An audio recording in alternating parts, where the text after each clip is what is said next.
Mureke tubasuhuze tubifurize amahoro n'imigisha bituruka ku Iteka Imana. Mwebwe mwese mudukurikirana turavuze ngo amahoro Imana itanga abagereho mu izina rya Yesu. Wowe unkurikiranye nkwatuyeho aya mahoro. Yesu asubira mu ijuru yabwiye abigishwa be, niryo jambo rya nyuma yababwiye agiye kugendera avuga ngo amahoro yanjye nabe muri mwebwe. Rero ndagira ngo ufate akanya usengere uku kwezi kwa gatanu. Mbisubiremo, fata akanya wowe udukurikiranye, niba ufite umuryango usengere, niba ufite abana basengere, igihugu gisengere. Uku kwezi kwa gatanu ni ukwezi ngira ngo nkubwire ngo senga niba utasengaga, kuko gusenga kurabohora. Rero hari ibintu byinshi bigiye kubaho bigomba gutuma usengera ubuzima bwawe, usengera abana bawe niba ubafite,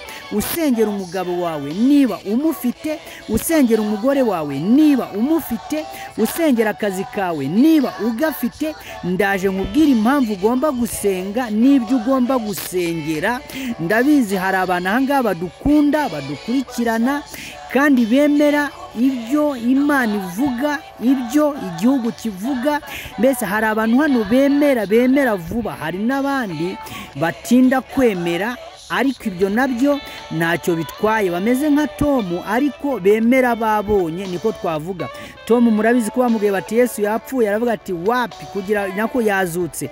Bati wapi, ntago twakwemera ko yazutse kereka ninkora mu biganza bye. Ninkora mu biganza bye. Hanyuma rero byarangiye aje kubikoramo, arangije aremera. Rero hari abantu bemera ari uko babonye, bemera ari uko babonye. Ariko ndagira ngo usengere uku kwezi kwa gatanu. Nababwiye ngo Yesu asubira mu ijuru, ndaje mbibagezeho amakuru y'uku kwezi kwa gatanu. Yesu asubira mu ijuru yavuze ijambo rikomeye, aribwira abigishwa be, arababwira ngo amahoro yanjye, amahoro yanjye nabe muri mwebwe, nabe muri mwebwe. Niyo mpamvu navuze ngo wowe udukurikiranye, wariye ntiwariye, ariko amahoro y'Imana akubemo.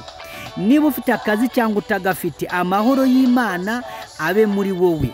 Niba urwaye cyangwa uri muzima, wumva amahoro. Abantu b'Imana icyambere Imana ibaha amahoro, kandi aya mahoro si nk'amahoro isi itanga, ni amahoro atandukanye n'ay'izi. Ndaje rero mbagezaho amakuru kugira ngo mubone uko mumenya ibihe. Ntago wamenya ibihe utabajije amakuru. Amakuru rero niyo atuma umenya ibihe. Munyemerere tubanze dusenge. Murabizi ko tubanza gusenga, tubanza kwinginga Imana, tubanza kubwira Imana ngo Mana bana natwe. Twebwe turi umuryango wa Gikristo, mujye mubimenya. Turi umuryango w'abantu bakijijwe, abantu badukurikirana harimo abadiyakoni, abantu badukurikirana harimo abashumba, abantu badukurikirana harimo abakozi bagiye batandukanye. Rero turi abantu bemera Imana. Nawe niba utemera Imana uyemere mu izina rya Yesu. Niyo mpamvu nta kintu twakora tudasenze, nta kintu twakora tudasenze. Ntitwabagezaho amakuru tutasenze, ntitwabagezaho ibiganiro tutasenze. Ibintu byose tubanza gusenga. Munyemerero dusenge aho uri.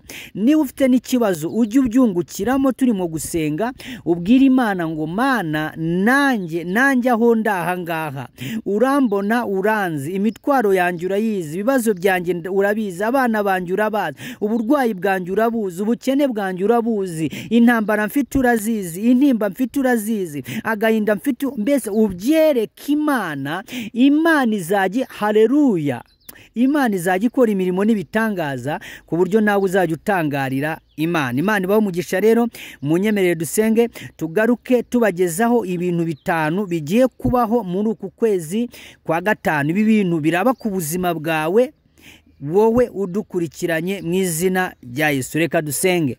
Data, mu izina rya Yesu turagushimiye, tugushimiye neza yawe, tugushimiye urukundo rwawe, tugushimiye gukora kwawe. Uri Arufa na Omega, uri itangiriro ukaba n'iherezo. Nta wakwizeye wigeze akorwa n'isoni. Abakwizeye bose bakizera izina ryawe, wabahaye ubutware, ubu bushobozi byo kwitwa abana bawe. Turagushimiye rero, izina ryawe reka rihabwe icyubahiro. Bana n'abagore bari hano, bana n'abagabo bari hano, bana n'abasore n'abasore bari hano, bana n'abasaza bari hano, buri muntu wese uri ahangaha ubane nawe, tubisabye mu izina rya Kristo Yesu umwami wacu. Hanyuma Imana ibaho umugisha. Rero ibintu ngiye kubagezaho ni itangazo ryihutirwa, ni itangazo, birasa nk'itangazo ryihutirwa rigiye kuza. Ibintu ngiye kubagezaho ni itangazo ryihutirwa, ni ubuhanuzi ariko bw'itangazo rikureba nanjye rindeba, rireba n'abandi. Mbibutse ko amakuru menshi tubagezaho twabanjije gusenga Imana, Imana ikatwemerera kubahereza ayo makuru agiye atandukanye. Imana ikatwemerera ikavuga ngo aya makuru ndabemereye muyatange, twarangiza tukayatanga. Ubundi twebwe tugira groupe y'abantu basenga mu minsi igiye itandukanye. Kuwa kane tuba dufite gusenga, ejo twiriwe dusenga, kuwa mbere tuba dufite gusenga, ndetse no ku cyumweru ni groupe y'abantu bakeya. Rero turimo dusenga, ejo Imana yatubwiye ibintu bikomeye 5 bigiye kuba muri uku kwezi kwa gatanu. Niyo mpamvu twababwiye ngo ni itangazo ryihutirwa, rikureba nanjye rindeba. Ikintu cya mbere Imana yatubwiye, ibi bintu byandike ubyizere, uraza kubona bikora. Ikintu cya mbere Imana yatubwiye ejo, Imana yaratubwiye ngo tubwire abantu bose bizera Imana. Niba wizera Imana ukaba udukurikiranye, wowe ntabwo ari abantu bose. Niba wizera Imana, Imana yatubwiye ngo tugwire itangazo. Icya mbere, intambara yose warwanaga, Imana yaratubwiye ngo tukubwire ngo iguhaye kuyinesha. Icyo ni ikintu cya mbere. Abantu basenga, niba uri umudiakoni ukabusenga, niba uri umuvugabutumwa ukabusenga, niba uri umunyamasengesho ukabusenga, niba uri umupasiteri ukabusenga, niba uri n'umuyobozi ukabusenga, uwo ari we wose, Imana yaratubwiye ngo tubwire abantu bayo ko muri uku kwezi kwa gatanu intambara mwarwanaga, Imana ibahaye ubushobozi bwo kuzinesha. Imana iguhaye ubushobozi bwo kunesha intambara. Icyakurwanyaga, Imana iguhaye imbaraga zo kukirwanya. Icyakunanizaga, Imana iguhaye imbaraga zo kukinaniza. Icyagutsindaga, Imana iguhaye imbaraga zo kugitsinda. Guhera uyu munsi wa none, iyi tariki ku kwezi kwa gatanu, ibintu byose byarwanyaga ubuzima bwawe, Imana yaratubwiye ngo tukubwire ngo ibyo byose iguhaye imbaraga zo kubirwanya mu izina rya Yesu. Icya kabiri Imana yaratubwiye tugombe kubwira abantu mwese muduteze amatwi. Icya kabiri Imana yaratubwiye ngo igiye kugaruza ibyanyu byanyazwe. Mwumve neza. Imana yaratubwiye ngo tubwire abantu ibyawe byanyazwe n'abadayimoni. Abadayimoni batwaye ibintu by'inyatsi byagiye byinjira. Imana yaratubwiye ngo igiye kubigaruza. Abantu musenga mwizeye, mutigeze mwiyandarika, mutigeze mwivanga, mutigeze mubangikanya ibintu n'ibindi, Imana yaratubwiye ngo tubabwire ngo ibyo ngibyo byose biraje. Icya gatatu Imana yatubwiye ngo tubwire abantu bayo ko muri uku kwezi kwa gatatu Imana ibemereye uburinzi. Imana ikwemereye uburinzi, bivuze ngo ibyakumenyeraga uyu munsi, Imana itanze imbaraga zo kugira ngo nawe ubimenyere. Imana ikwemereye uburinzi, nubwo abarozi bahari ariko Imana ikwemereye uburinzi, nubwo ibikurwanya bihari ariko Imana ikwemereye uburinzi, nubwo uri mu ntambara zitandukanye ariko Imana ikwemereye uburinzi. Iri tangazo rero riravuga ngo Imana ikwemereye uburinzi mu izina rya Yesu Kristo w'i Nazareti. Uburinzi bw'Imana bukubeho, uburinzi bw'Imana bukugereho, uburinzi bw'Imana aho utuye, uburinzi bw'Imana aho ugenda, uburinzi bw'Imana aho uvuka, uburinzi bw'imbese, uburinzi Imana iguhaye buraza no kugera ku bawe mu izina rya Yesu. Icya kane Imana yavuze ngo haleluya. Ndumva ndacyari mu mavuta y'ejo. Icya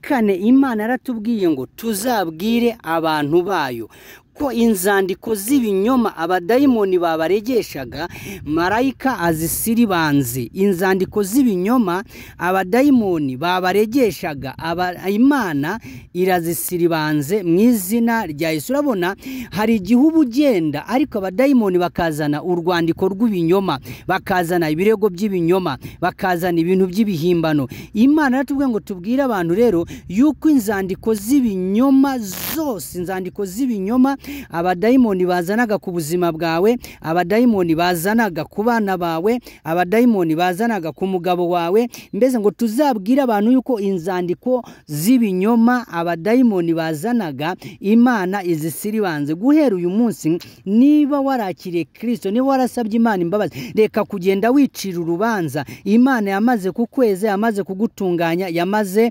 ndetse no kukubabarira. Icya gatanu ari nacyo cyanyuma mu bintu Imana yatubwiye, ubundi tukaza gufatikanya hamwe gusenga. Niyo mpamvu nabwiye ngo dusenge cyane, kuko ibi bintu byose tudasenze cyane abadayimoni bakongera bakabyiba, Satani yakongera akabyangiza, mbese byaba ibibazo bikomeye. Niyo mpamvu nababwiye ngo dusenge kandi dusenge cyane. Icya gatanu Imana yatubwiye ngo tuzabwira abantu, Imana yaratubwiye ngo tuzabwira abantu bose tuzashobora kugeraho babizera bamenye Imana, ngo mureke guterwa ubwoba n'ibidafite imbaraga. Imana yatubwiye ngo tubwire abantu ngo ubwoba nibushire. Reka nkubwire, ubwoba bwisha abantu, ubwoba bw'imibereho bwisha abantu, ubwoba bwo gutekereza ibyejo byisha abantu. Imana yatubwiye tubwire abantu ngo ubwoba nibushire. Yesu yavuye mu gituro. Ntago nzi niba wari ufite ubwoba, ariko niba wari ubufite ndagira nkubwire ngo ubwoba burangire. Ntago nzi niba akazi karahagaze, ariko niba wari ufite ubwoba bw'ubushomeri, ubwoba niburangire.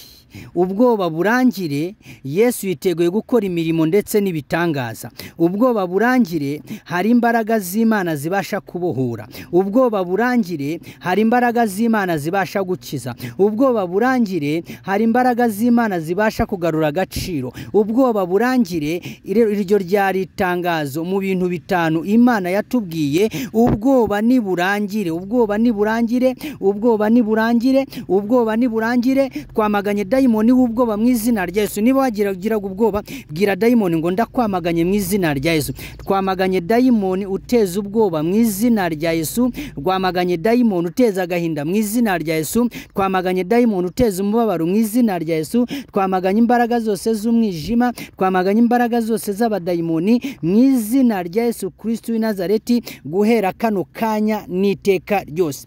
Wanyemerera niba wagiraga ubwoba, niba wagiraga ubwoba, niba wagiraga agahinda, niba wagiraga umubabaro, niba mbese ibintu byose Imana yatubwiye igiye gukora nta byiringiro wari ufite, nyemerera dusengane Imana. Dusengane Imana, tubwire Imana ngo Mana ni we dukeneye kandi ni wowe twifuza. Mana mu izina rya Yesu, pfukama ku maguru yawe, ahantu uri pfukama ku mavi yawe, uzamura ibiganza byawe dusenge. Data mu izina rya Yesu, uri Imana y'imbaraga nyinshi, uri Imana y'ubutware, uri Imana y'icyubahiro, uri Imana ivuga bikaba, uri Imana itegeka bigakomera. Turagushimiye, tugushimiye ineza yawe, tugushimiye urukundo rwawe, tugushimiye gukora kwawe. Nta wakwize bigeze akorwa n'isoni, abakwizeye bakizera izina ryawe bahaye ubutware n'ubushobozi byo kwitwa abana bawe. Izina ryawe rihabwa icyubahiro. Bana na buri muntu wese hanga, abari bacitse intege ubambika imbaraga, bari bihebye ubahumurize, abari bameze nabi Mwami Yesu niwe wagira ikintu ukora. Turagushimiye ko uri Imana, kandi turagushimiye ko uri Imana y'imbaraga. Tubisabye mu izina rya Kristo Yesu umwami wacu, amen. Munyemerere mbifuriza amahoro, Imana ibane namwe. Aho bitagenze neza mwihangane.